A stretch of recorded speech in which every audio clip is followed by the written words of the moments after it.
یہ ہر بندہ اپنا انالیسس کر لے. پھر عمران خان صاحب بات کرتے ہیں مدینہ کی ریاست کی. مدینہ کی ریاست میں صرف انصاف تھا. اپنے اندر خود کے آج ہم سب نے عدالتی انصاف، معاشرتی انصاف اور معاشی انصاف کو کیا اپنے اندر تبدیل کر دی ہے اپنی ذات کے اندر. اور تیسری بات عمران خان ہمیشہ کرتے تھے کہ خوف کا بھوت توڑ دو اور بیع کا بھوت توڑ دو. خوف کا بھوت تو ہم نے توڑ دیا، آخر میں گولیاں مارنی پڑی ہمارے لوگوں کو اور ہمیں ان لوگوں کو. لیکن بیع کا بھوت ہم میں سے بہت لوگوں نے نہیں توڑا اب تک. بیع کے بھوت کو ہمیں توڑنا پڑے گا.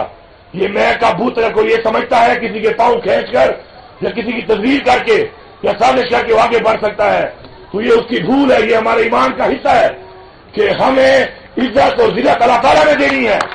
جب عزت اور ذلت اللہ تعالیٰ نے دینی ہے اور اس کے بعد اس دنیا میں جس نظریے کو فالو کر رہے ہیں، جس لیڈر کو فالو کر رہے ہیں، تو اس کو مقام، ہمیں مقام اس نے دینا ہے.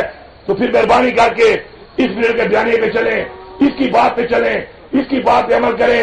انشاءاللہ وہ وقت دور نہیں ہے. اور ہمارا آج یہاں پہ فیصلہ ہونا چاہیے آج کی یوم تاسیس پہ کہ آج جو ایک چیز یہاں پہ نہیں ہے، سب کچھ انشاءاللہ عمران خان نے ثابت کر دیا اپنی قربانی سے. آپ لوگوں کی قربانی نے ثابت کیا. پورے پاکستان میں اور پوری دنیا میں طریقہ انصاف کے لوگوں نے ثابت کیا. اب ثابت ہو چکا ہے. اب ایک چیز جو کمی ہے وہ ہے عمران